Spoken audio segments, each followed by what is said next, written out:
La reine de l'été,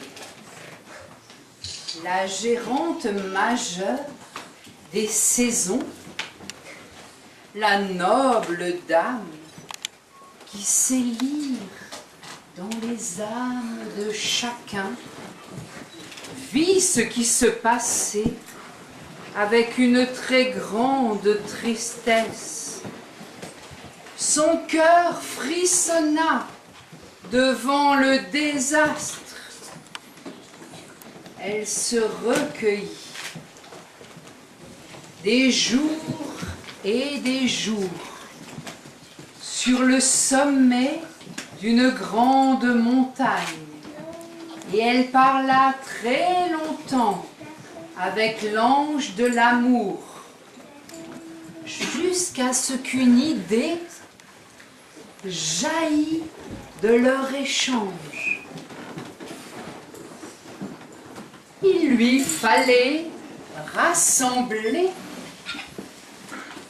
au plus vite 5 êtres de cette terre qui ensemble pouvaient guérir les méfaits du prince des ténèbres. Elle se mit en route aussitôt que l'idée fut conçue. Elle alla d'abord trouver le nain Magnanimus, qui résidait dans une grotte lointaine au cœur de gigantesques montagnes. Le nain, affairé à la recherche de cristaux, ne comprit pas de suite la gravité de la situation. Il avait de la peine à quitter ses trésors et à laisser de côté ses occupations. Mais la reine de l'été sut si bien s'y prendre qu'elle eut façon de toutes ses réticences. Et le nain la suivit finalement, certain d'être bien utile. Puis elle alla trouver, en compagnie de Magnanimus, la dame blanche, qui vivait dans un palais de cristal. Cette dernière, belle dame, sérieuse et sévère, entendit ce qui se passait avec une grande attention.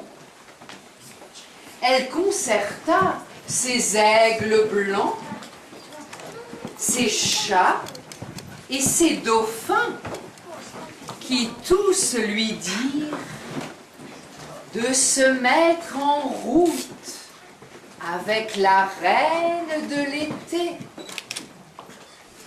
Et le nain, tous les trois, à vive allure, allèrent vers le chevalier intrépide, auquel rien ne fait peur.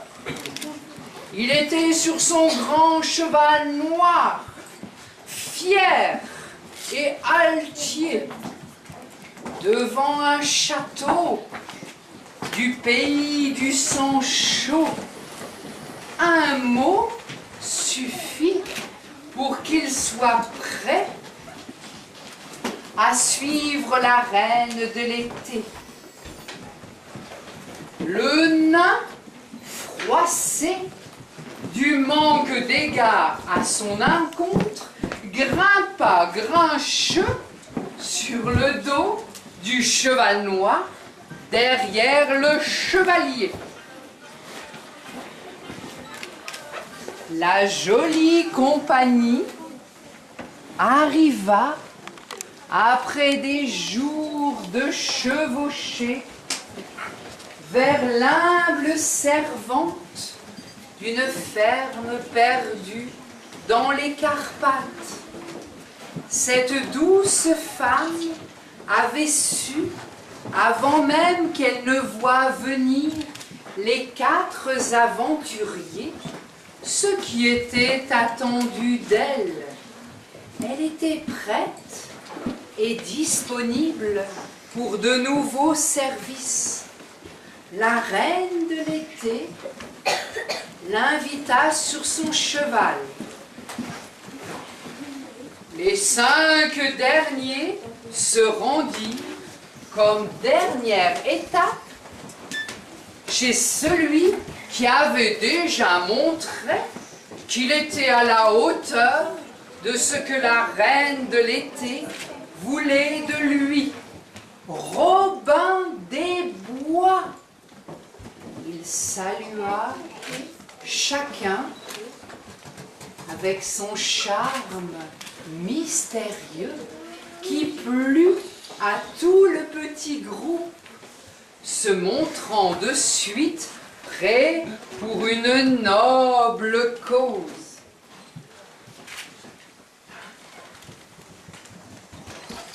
Au bord d'un grand lac, couleur d'azur, domaine des cygnes, que l'on nomme chez les Helvètes le lac Léman, eut lieu une étonnante cérémonie que géra merveilleusement bien la reine de l'été. Elle choisit pour son œuvre de guérison la rive des eaux vives du célèbre grand jet d'eau de la ville bénie du Léman, qui porte le nom de la femme d'Adam.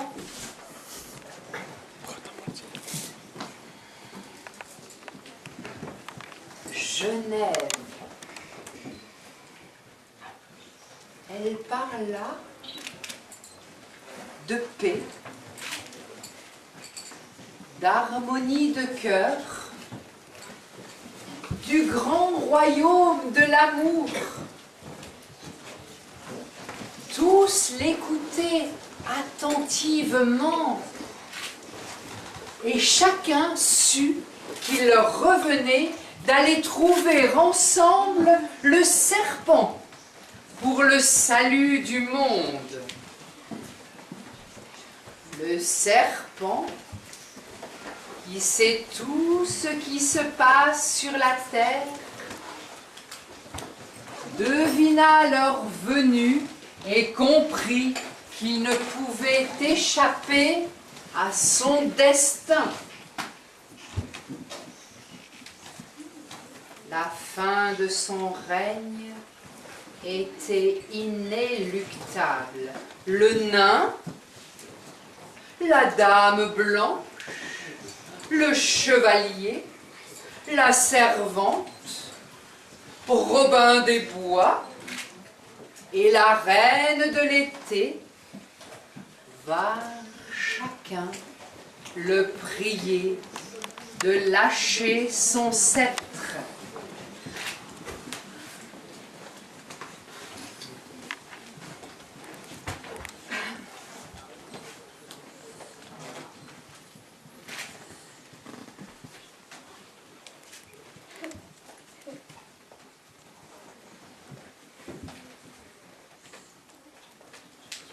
Ce dernier se comporta dignement. Il offrit